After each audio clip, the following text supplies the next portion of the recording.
Hi, everyone. Welcome to this webinar. Thank you for joining me. If any of you saw my little cute video with my hair to the side, I was saying how I was so sincere that I really wanted you all to join me on this webinar. And the reason is because the webinars that I do, they're full of content, not so much pitch. And so, I know that the information will step on people's toes. And I also know that it will give people some answers that they were kind of missing, and it'll confirm some things for others. And so I'm really excited, glad that you're here, and we're going to go ahead and launch this thing. So we're talking about going from money lack to abundance, the 5 tools that you'll need. My signature question is, how does money make you feel? When you look at these pictures that are on the screen, this is how money makes most people feel, even though they don't talk about it. They don't admit it. I know it's definitely how money made me feel, especially this guy right here. Yeah, I was really looking like that guy a whole lot, especially being a single parent. I wasn't a silly parent. I was a single parent. And if you are stressed out for whatever reason, your money has you stressed out, whether it's not enough money, whether it's just enough money, whether it's not being sure of how you're going to take care of your children's education or some things that you're responsible for, financially responsible for when it comes to your children, or if it just comes down to how am I going to pay these bills. If you're stressed out, if you're under-earning, if you're uncertain about your money future, and if you're tired of going around the same mountain, if anybody can relate to that, matter of fact, I'm pretty sure that you can, because you wouldn't be on this call if you couldn't relate to going around that same mountain, doing everything that you could do, that you knew to do, that somebody told you to do, but yet and then failing to do what people told you to do too. But you kept going around that same mountain, but you finally got tired one day. Maybe you're not there yet, or maybe you're just getting there. Maybe you're just now getting tired of going around that mountain. Well, if these are you, then this webinar is for you. So our goal is to help you go from what this guy right here looks like to this, a smile on your face when you're thinking about your money. And definitely more money, absolutely more of this. That is the deal. And I want to say this, and I'm getting a little ahead of myself when I say this, but I want to throw this out there just in case I forget to say it later on. And that is, money is a solution. It's not your answer. And what do I mean by that? A lot of times people say, well, if I just had more money. Well, guess what? You've had more money. When you think about it, you worked the overtime to get more money. You started a home-based business or some type of entrepreneurship to get more money. You borrowed money. You did whatever you had to do to get more money, but we talked about that mountain. You still find yourself in this place of not enough or just enough going around that mountain. So more money obviously wasn't the answer. Again, it was a solution because whatever you're dealing with, it needed money to address it, to cancel that debt. But it was a solution. It's not the answer. But that's not what I'm talking about right now. I'm going to talk about dysfunction. Have you ever heard of a financially dysfunctional relationship? Most people haven't. And it's one of my key phrases. I talk often about a dysfunctional relationship with money because most people have a dysfunctional relationship with money.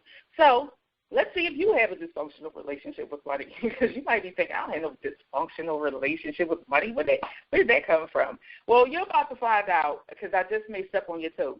So my first question is, do you make your income at the expense of your health? Let me give you an example of that. You've got pneumonia, the flu. You feel so bad that you can barely move. But you force yourself out of bed. You heavily medicate yourself and do whatever, so that you can go punch the clock. or so you can go meet that client and get this commission because you've got to pay the bills. Well, that's making income at the expense of your health. Do you generate your income at the expense of your relationship? That's a really, really good one. Let me give you an example of that. Do you work the overtime, leaving your children, wanting their parent to be there with them, spend some time with them, come to the game, come to the recital, come to the dance, help them prepare for something, but yet the parent isn't there because the parent has to go to work or has to get that overtime? Okay, now don't shoot the messenger, okay? I'm just a messenger, and I'm going to step on your toes a little bit, just a little bit. So don't get upset. Don't disconnect. Stay with me because it gets worse before it gets better, but it does get better.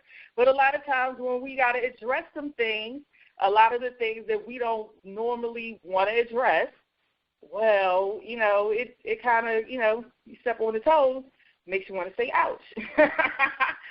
All right, so next question. Do you get your income from one source? Most people have a paycheck. They rely on that paycheck. They depend on that paycheck. That paycheck is the deal. How about earning your income in a business or on a job that you hate? You hate going to this job. You hate the people that you're working with. And I know hate is such a strong word, but it's gotten so bad in that place that you just hate it. But you're still going there because you need the paycheck. How about your feelings? Do you feel anxious? Do you feel nervous or stressed when you think about money, when you talk about money? Do you go into denial? Oh, my gosh, I'm laughing because I can relate to all of this. Do you struggle with paying your bills on time? I want to break this one down just a little bit because I'm not talking about not being able to pay your bills from a lack of money. I'm talking about you've got the money in your account, but it's hard for you to make the decision to hit that send button when you're doing it online or hit that enter button when you're withdrawing the money from your account so you can go and make the payment. Because if you pay this bill, you're not going to have any money left. Yeah, that type of struggle with paying your bills. Okay, do you spend more time working for money than with your family? Do you argue often about money? Are you arguing with your spouse, your significant other? Are you arguing with your children, letting your children know money don't grow on trees and whatever lingo that you may use? Are you arguing often about money? And finally, do you often encounter more month than money? Now, if you've answered yes to most of these questions, I'm not going to say, you didn't. If you didn't answer yes to maybe like 10 of those or whatever. So let's say you only said yes to maybe 2 or 3. Well, no, not so much a dysfunctional relationship, but definitely it needs some work. But if you can relate to the majority of these, then yes, a very strong dysfunctional relationship with money. All those things that I just described to you, they are signs of a dysfunctional relationship with money. And when you have a dysfunctional relationship with money, what happens is money masters you. You don't master it. When you have a dysfunctional relationship with money, money controls you. You don't control it. Money doesn't serve you. You serve it. When you get out of your sick bed, instead of allowing your body the proper rest that it needs, the nutrition or whatever it needs to recover, you're forcing yourself, which is probably how you got in that situation in the first place, gotten sick, because your body is on overload. But when you force yourself out of your bed to go out of your sick bed to go and make money so that you can pay bills, keep a roof over your head, those kind of things. Don't get me wrong. I understand that we do what we got to do when we're in a situation. I've been there. So, again, I do relate. But that's money mastering you. That's you serving money, because money is telling you you can't recover. You've got to get up and go. And no one likes to be mastered by a hard taskmaster, but that's exactly what's happening when money masters you when you're not mastering it. So let's move on. Who am I? Talking all this money stuff. I'm Ray Jenkins. Ray Jenkins. I'm a mompreneur. Yes, I have one child. She is my everything. She is my why. She keeps me moving when I don't want to move. And she's the reason why I'm here today, honestly, to be able to share with others, you know, this redemptive road, this road to redemption. Because when I looked at her, I promise you, I really wanted to quit many, many, many days, many days. But when I looked at her, I just saw love and just the perfect dosage of grace that said, Mom, keep going. You got this.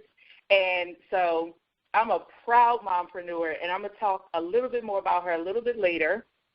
I'm also a lecturer. Some people say they're a speaker. I'm not a speaker. I don't speak eloquently. I can speak intelligently, but I don't speak eloquently. But I've got a lot of things to say when I speak intelligently, good things, things that help people, things that change people's situations. And so I'd rather not be called a speaker. I'd rather be called a lecturer, because I like to talk. And when I talk, I say some really cool things. But above all these things, well, including all these things, because nothing really trumps me being a mompreneur or being a mom, but I'm a holistic money coach.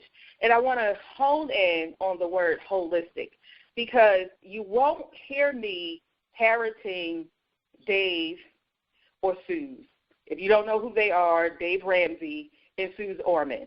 Because Dave and Suze, they deal with the logistics of money. They deal with the things that you need to do with your money. I deal with the psychology of money. I deal with the relationship with money. I deal with the why do you have more, why are you under earning? Why do you have more months than you have money? I deal with those kind of things, because when you think about it, is I went through Dave Ramsey's financial piece, and I didn't have money.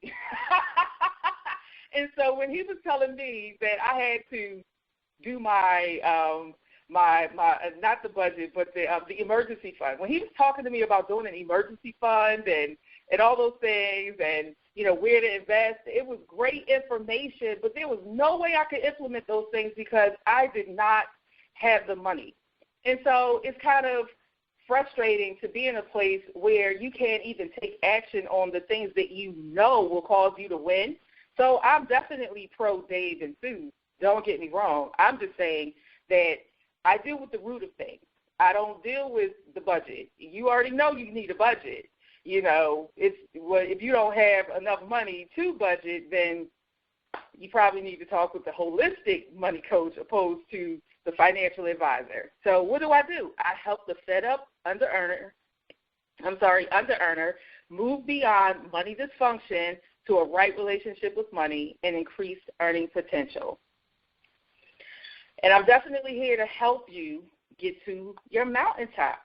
So we're going to talk tonight about reconciling your relationship with money, identifying and overcoming the barriers to your earning potential, and we're going to talk about foundational principles that allow you to experience relative wealth.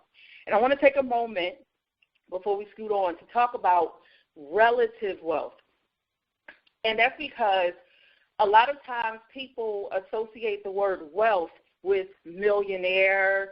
We'll just stick with the millionaire synonym. Now, I don't want to minimize the millionaire status because that's a great status. But what happens is when you say the word wealth and people use that synonymously with millionaire, they automatically disqualify themselves. But no, I'm going to get ahead of myself. So I'm just going to say this. Relative wealth it applies to you where you are in your financial situation. But as we go through this presentation, I want to break that down just a little bit more for you. So we'll keep going. So I talked about me. We want to talk about who are you. And you know what? Since we all wear our game faces, I couldn't find a pic of me looking like this dude right here. But honestly, in spite of all of the smiles that I wore, all of the game face, this is exactly how money made me feel. I'm going to talk more about my feelings a little bit later. But I ask, can you relate? I'm sure most of you can. And it leads me to ask you this. Who are you? I've got some financial identity that, well, at least 4 categories of financial identity that I think you may find yourself in. And if you do, just say ouch, stay with me, and let's keep moving. So we've got 4 identities: the money mangler, the money model, money miracle, and money maker. So let's talk about money mangler. The money mangler, you've got money coming in, but you don't know where it's gone. Your money, it doesn't have a vision. It just comes and it goes. Spending is a habit for you, but tracking it is not. That's the money mangler. The money model. Your money is really used for makeovers. All of your money is used to have you look like you're keeping up. It's you're spending all of your money on high car notes. You're in debt. And you're just simply giving the impression that everything is great because of your things. And I'm definitely using my quotation fingers. So, money miracle. Boy, was I here often. More months than money. Always in a money crisis. Waiting on money to show up and in constant need of rescue. Yes, I totally identify with this, and if you identify with it, no guilt, no condemnation, no shame. Listen, we're all where we are in our walks. We all have our own encounters and experiences, so I'm not here to judge anyone, to look down on anyone, or to, make it seem like I've arrived. No, I'm simply here to share with you some things that most people won't share so that you can identify and know that, yes, you too can eliminate the fear, the stress, and the worry that comes from lack. But what about the money maker? Money comes and it goes under your direction. You're pretty good with, maintaining your budget and doing things that keeping your house in order and everything. But you know that it's more money out there, and you're kind of in that place of just enough. You need to get into that space of more than enough. And one of your attributes that you're kind of proud of yourself about is that, if it's some money to be made, then you're going to make it, and you're going to work hard for it. Well, I've got some news for you. Working hard for money is not the best way to get your money. Now, do you have to work? Oh, absolutely. You'll work for your money. But the whole working hard, stressing, and you don't want that. You don't want to get your money that way. So let's go. Which one are you? Now, if you don't find yourself in any of these, I appreciate you coming to hang out with us and, stick around because you may be able to get some information that will help someone else. But those of you that have found yourself in one of these categories, know that there is definitely hope. So let's get to the enemies of your earning potential. This is going to be good. Let me know if you identify with any of these. Pride, enemy of your earning potential. Unbelief, an enemy of your earning potential. Comfort, such an enemy of your earning potential. And I've got one that I'm going to hold off on, and we're going to make a big announcement about that one. So maybe if I gave you some examples of all of these, you will be able to identify yourself or find yourself in one of these or a couple of these. And again, if I step on your toes, just say ouch, stay with me, and let's keep moving forward. So, pride. Oh, my. You won't or you don't like to ask for help. You know, here's an awesome, awesome truth. Everyone needs some time. I don't care what your financial status is.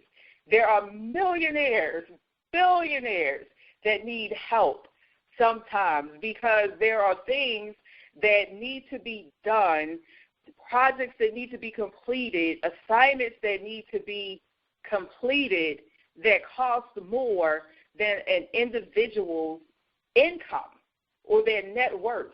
And so everyone has a need sometimes. So it's always okay to ask for help.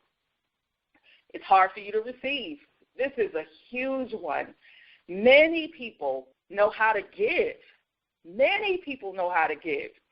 But most people do not know how to receive. I mean, just be honest. When you get that funny feeling when somebody hands you something, someone gives you something, someone does something for you, and it kind of makes you feel a little funny, like, well, you didn't have to do that. Yes, they did. Yes, they did have to do that. But it's that uncomfortableness with receiving. So learning to receive is very, very key because it is an enemy. The inability to receive is an enemy of your earning potential. Oh, and the other is if you don't do it, then it won't get done. So I talked about everyone needing help. Well, that was asking for money help. But there's things that you need to accomplish. There's things that you need to do that if you're trying to do everything, then you can't be where you need to be doing what you need to do to earn the income that you need to earn because you have to micromanage and man everything and everyone. So get beyond that. It can be done without you. It can be done with you. But more importantly, you really need to delegate some things. And some things you just have to turn over. So let's move on to unbelief. This is one of my favorite ones because once I got this understanding, it really changed a lot for me.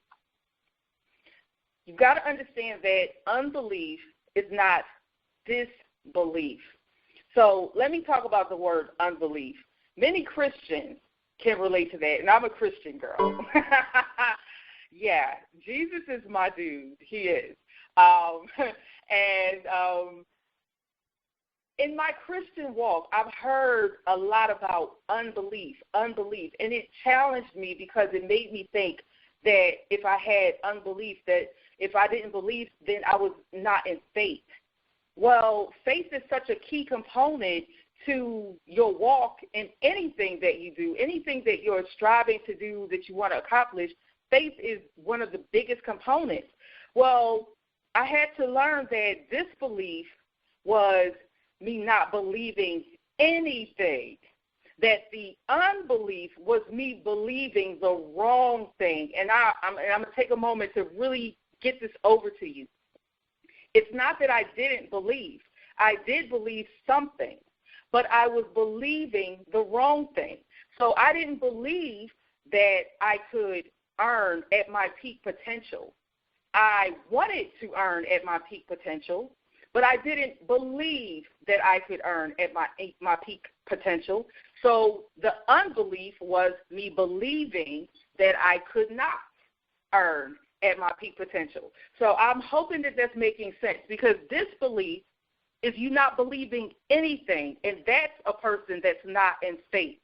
But if you have unbelief, that means that you do believe. You believe it's possible to earn your peak potential. You just don't believe that you can earn your peak potential. So I hope that really I was able to convey that properly. So that leads me to, what do you believe? And why do you believe it? There's many things that we believe that are contrary to what is really true. One of the the most common beliefs that people have is that money is the root of all evil. That's a common cliche. Well, the truth is, money answers all things. When you look at a dollar bill, whatever denomination, when you read the small print, it tells you the purpose of money, that it's intended to cancel debt. Well, if you're a consumer, then there's a debt there. If someone has a product or a service that you need, that you want, the only way that you can get that is by an exchange, whether it's your money or someone else's money, whether it's plastic money, whatever the case may be. It costs somebody some money somewhere, so the money answers all things. So it's not money that's evil. It's the love of money that is evil. So what are you believing? So you got to check your beliefs. What do you believe that doesn't align with what's true? And then ask yourself, why do you believe it? Do you believe it because your pastor said it? Do you believe it because your grandmom said it? Do you believe it because your best friend said it? Why do you believe what you believe? Sometimes you've got to check what you believe. Oh, comfort. Oh, yes, this is a good one. Comfort is an enemy of your earning potential because you are not in enough pain yet. You are comfortable in this place of lack. You are comfortable in this place of suffering, even though you don't want to. You say you don't want to suffer. You say you don't want this lack, but you're comfortable right there. And until the pain of that lack becomes so great that you can't endure it anymore, you're going to stay in that place of comfort, and it's going to continue to hinder your earning potential. You're not open for change. A lot of times there's change that has to take place. You may have to change your skill, change a job, change a location, but you're not open. You may have to change your mindset, but you're not open. And so because you're not open for the change, you stay in that place of comfort, and you stay in that place of under-earning. Oh, and this is one of the worst ones, and I was so guilty of this, and I don't know if there's anything worse than this, but when you don't realize that you need a change. That is awful. I'm not even ashamed to say it, but that was so me. I didn't even realize that I needed a change until my pain got greater than my comfort. And then when I realized that I needed a change, that's when change came, and I started earning at my peak potential. So let's move on to our big announcement. Now, are you sure that you're ready for the truth? You've got to be sure you're ready for the truth, because if I've been stepping on your toes thus far and you've been saying ouch thus far, oh, my gosh, this is probably going to be a gut punch. So before I reveal the last enemy, tell me, what do you think it is? A better question may be, who do you think it is? Did you figure it out yet? And just in case you didn't get the subliminal message, the biggest enemy of your earning potential is you. Yeah, there's the gut punch. There's the gut punch. The biggest enemy of your earning potential is you. Why? Oh, you. Did I say you? Did I happen to mention that it's you? Oh, okay. You're not surprised, are you? You shouldn't be surprised. You shouldn't be surprised. Okay, so I think I'm almost finished stepping on your toes. I'm about to start putting some peroxide and some salve on the wounds that I just opened up there, and I'm about to start smoothing it over and make you feel a little bit better. I think I'm about to stop making you say ouch. So your motivation, fear being your motivation, fear influencing you, fear dictating to you, fear controlling you. It's you. You just think about it. You're the one who made the decisions. I was the one who made the decision. I was the one who decided to work the overtime. I was the one who decided to quit the job. You were the one who decided to go to work instead of going to the recital. Whatever. It's you. These are all your choices. They were all my choices.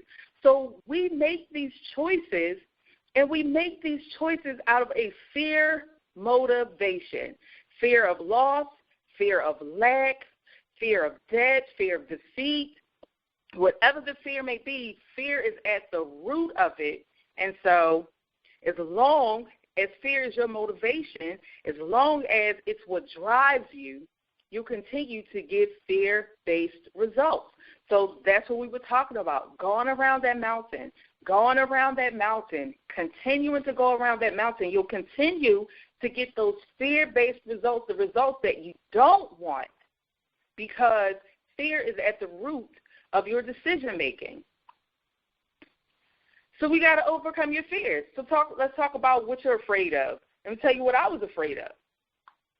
I was afraid of losing my relationship and my connection with God. As I, shared earlier, I'm a Christian. I'm a very spiritual person. My relationship with God is everything to me, and it fuels me. It fuels me to have these webinars. It fuels me to get out here and talk to people and get out of my comfort zone, because what you might not believe is that I'm an introvert. No one believes me when I say this, but I'm an introvert. I'd much, much rather be in my cave alone, enjoying my space.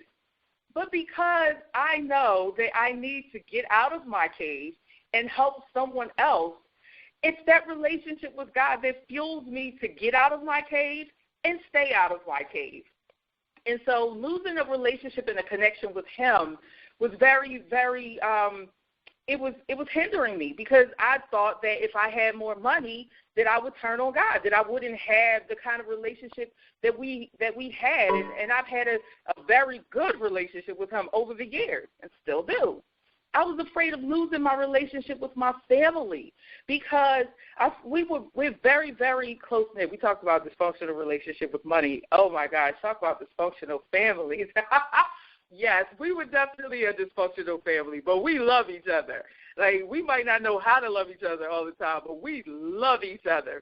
And so we were very, very, very close, and we grew up together. We did everything together, and, it was just hard to think about me being away from them or being in a place that they were not.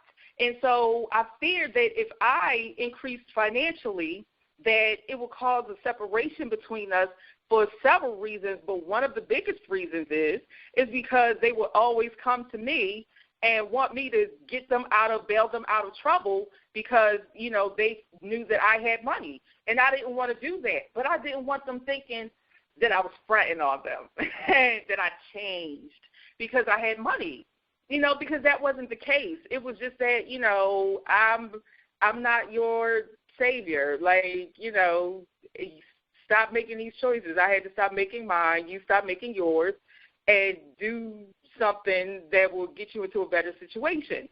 But they wouldn't see it that way. And so I was concerned about that. I was afraid to lose a relationship with my family. I was afraid of being lied to or to be tricked. People are so manipulative. They're so deceptive, especially when it comes to money, when it comes to services and products that will help you, personal development. People are so manipulative and deceptive. Oh my gosh. And I was afraid of that. I was afraid of being lied to. I was afraid of being misled. I was afraid of making the wrong choice. But the truth is that we're going to make some bad choices. It just comes with life. And I think that we grow and we develop to a place where we don't make as many bad choices, but we're going to make some poor choices along this journey. So, I think I got over that one. And I was definitely afraid of other people's agendas. You know, I was afraid of being used. I was afraid of, you know, people. It goes right back to the whole manipulating, controlling, you know, kind of thing. Like, I just didn't want that. And I felt like either I was going to become a manipulative, a deceptive, and a controlling person if I had, you know, more money, or that I was going to be prey to someone that was like that. But then I just began to see examples of people who were wealthy, who were rich, who were in their place of more than enough, and they weren't. They were the opposite. They were people with integrity. They were people who were trustworthy. They were people who had my best interest in mind and had other people's best interest in mind, and I could see that. And so it gave me a comfort that it's okay for me to have financial abundance, and it's okay for you to have financial abundance. So from all of the things that I've shared with you so far, you're probably clear that I'm not here to teach you where and with whom to invest, that I'm not here to show you how to budget. I'm not here to condemn you for any of your money choices. I'm not here to build hope and expectation based on some fluff and some hype. I'm not here to convince you of what's right or wrong about money. Remember, I'm just sharing this information with you. I'm going to get to the tools that I use. And as I'm talking, I'm kind of going over the tools that I've used, but I'll put them in a format, I'll share them in a formatted way. And I'm definitely not here to share any secrets. There's no secrets when it comes to money, folks. There are no secrets when it comes to money. You Google, you'll find out whatever you want to know. But I would like to make a bold statement, a very bold statement. And it's a bold statement because it's contrary to what most people say, what most people hear, or at least what most people have heard, because I know that it's contrary to what I've heard. And based on all of the pictures and everything that we saw, most people, when they think about money, when they talk about money, they're relating to the stress, they're relating to the fear, the worry, the anxiousness, all those positive things. Yeah, they're relating to them, but they're not relating money with happiness. But money and happiness go hand in hand. So you've got to pursue your dream of financial freedom. And here's what's true. It doesn't matter what your financial level is, what your income level is, what your money status is. It does not matter what that is if your relationship with money is not right. I have many clients who have six-figure incomes who have a dysfunctional relationship with money, and we're working through those things. There's people who are millionaires. I don't work with millionaires yet, and I did say yet, yeah. There are people who are millionaires who have a dysfunctional relationship with money because they manipulate, they control, they seduce, they use people for that money. That's a dysfunctional relationship with money. And until you have you're free emotionally, until you're able to be happy with your money situation, happy in your money situation. And I'm not saying that money makes you happy.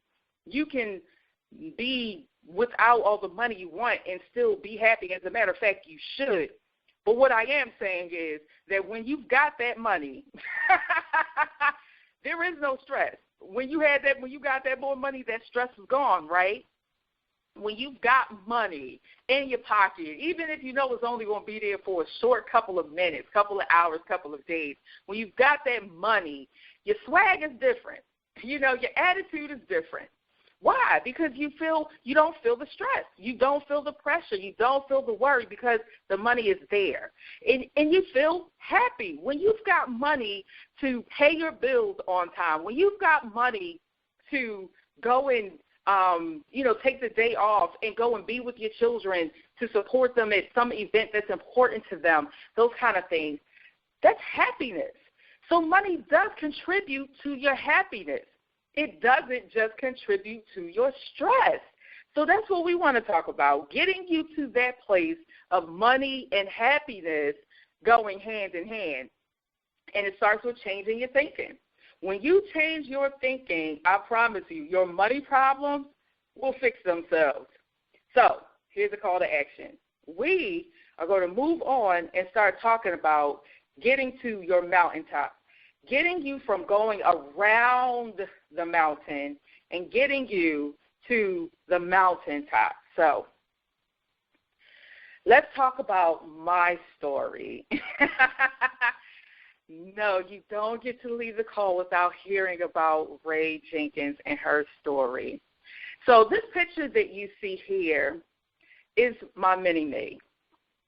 I call her my skinty version.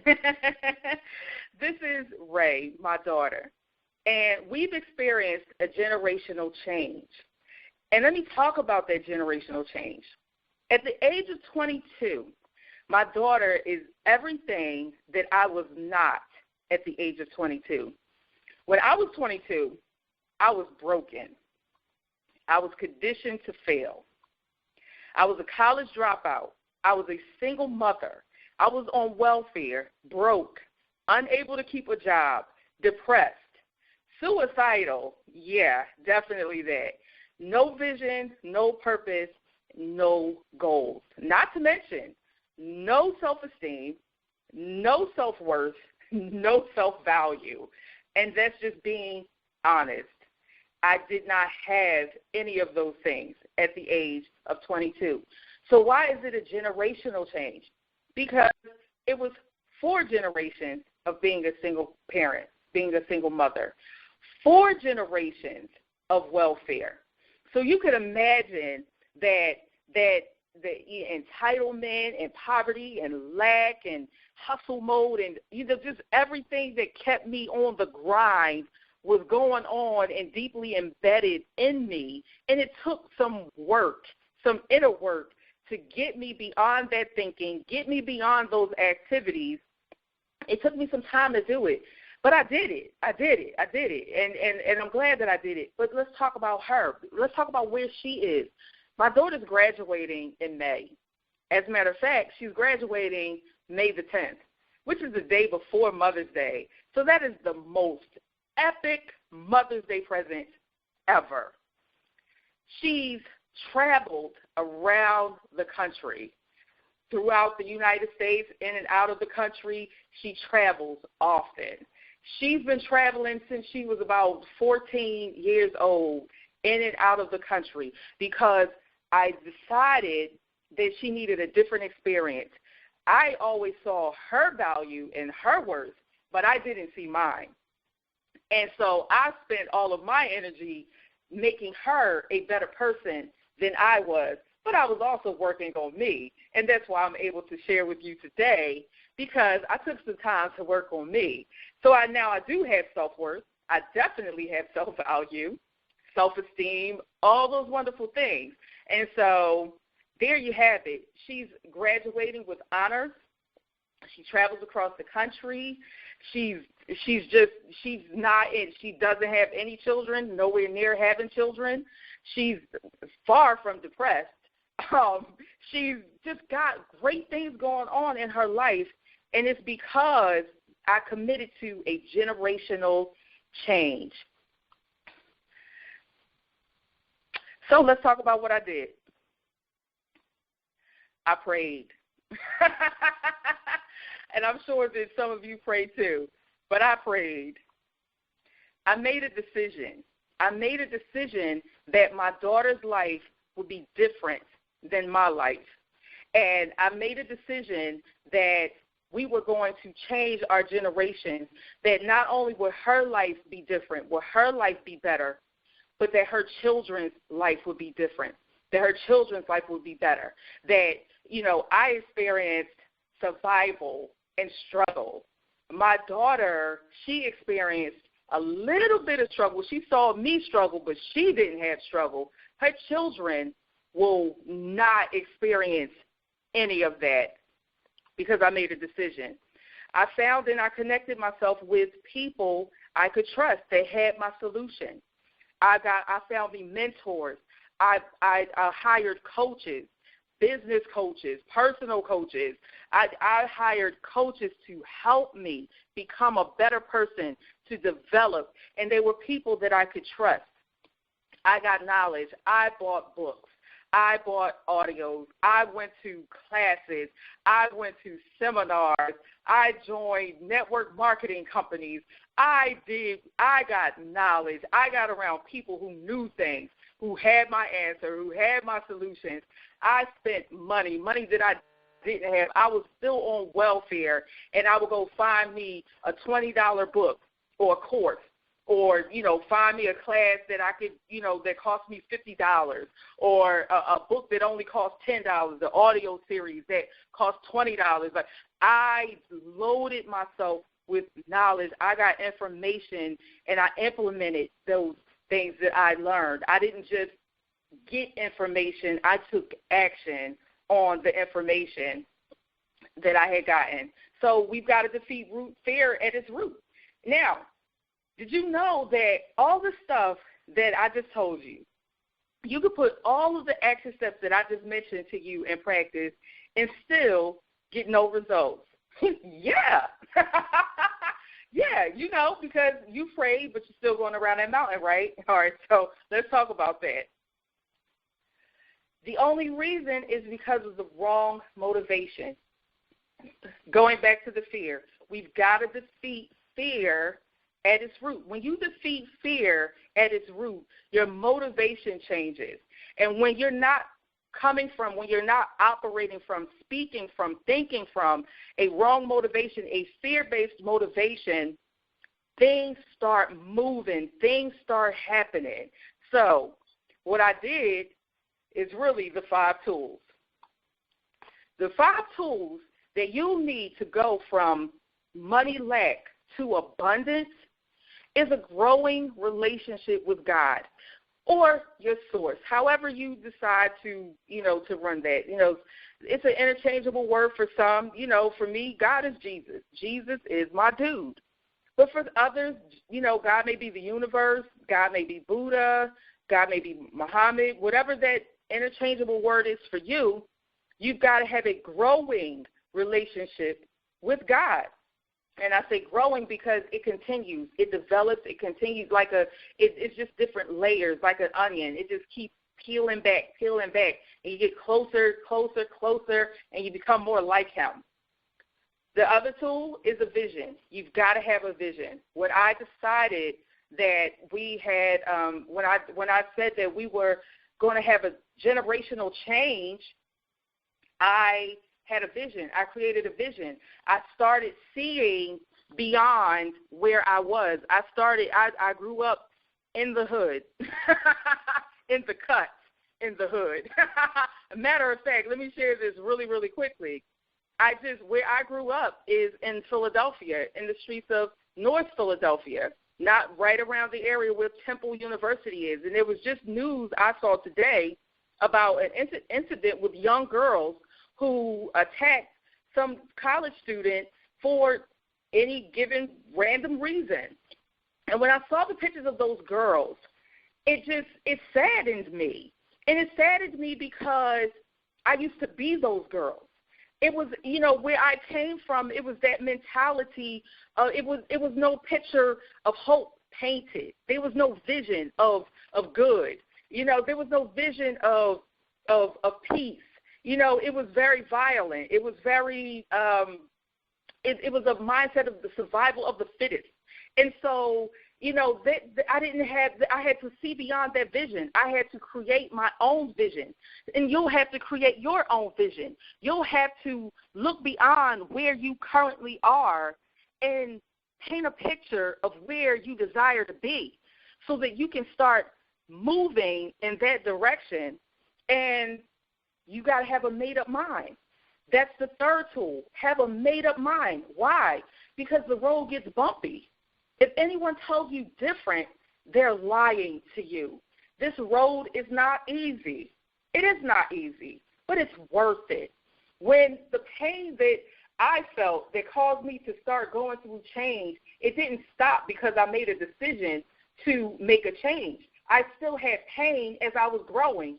Growing pains? Yeah.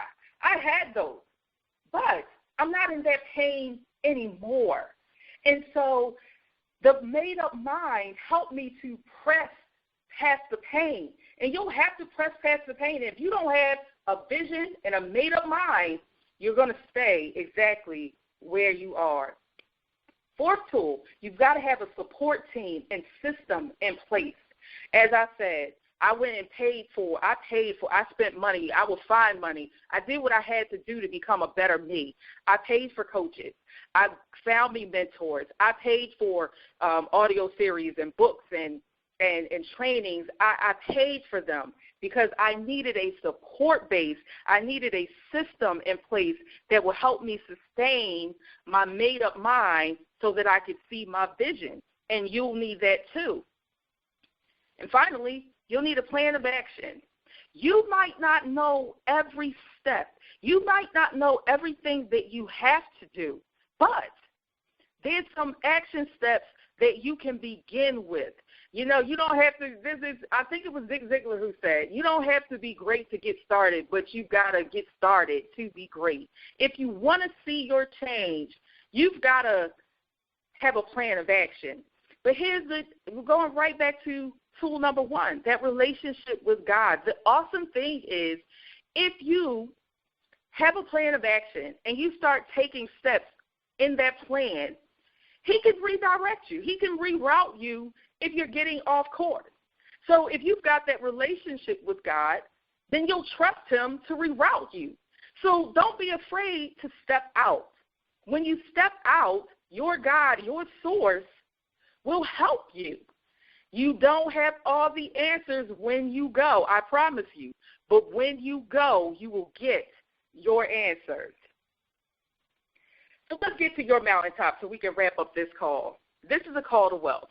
So I said that I was going to break down the term wealth a little earlier, so we'll get into that now. Wealth in its simplest term is abundance. And abundance of money doesn't require that you be, here's the truth, everyone's not going to be a millionaire. Everyone doesn't even want to be a millionaire. So again, not to diminish the millionaire status, but when we talk about wealth, it's a relative term, and it starts with your mindset. It's relative because it's based on what is more than enough for you, what is abundance to you in your situation. So let me give you an example. If you are a single person, no dependents, you're making a $50,000 income annually, and let's say annually after your bills are paid, your 401k is funded, you've gone out, you've traveled, you've done some entertaining things, and you're living a pretty good life. Your annual income is $50,000. Your annual expenses are around $30,000. And again, that included your play money. Well, that's a place of abundance for you. So that's more than enough. And it's relative wealth because, again, wealth is simply abundance, okay?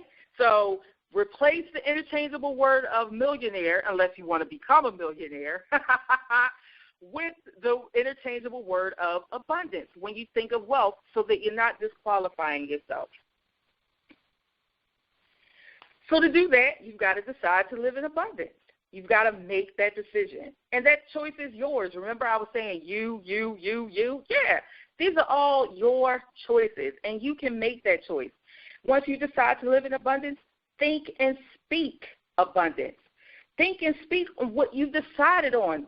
We talked about the vision. Get beyond what you see, your current circumstance, your current situation, and think and speak your vision. Do that.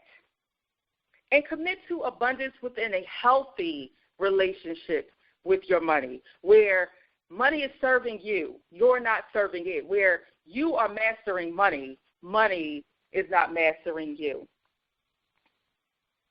So let's wrap this up. We want to recap really quickly. So we talked tonight about reconciling your relationship with money. We talked about the barriers to your earning potential. We talked about laying foundational principles that allow you to experience relative wealth. We talked about your financial identity. We talked about enemies of your earning potential. and we talked about that fear motivation. So what can you do immediately? Another call to action. First thing, be honest with yourself about where you are. Take ownership. Again, you, Y-O-U. Take ownership. These are your choices. This is your life. Can it be better? Can you do better? Can you have more money? Yes.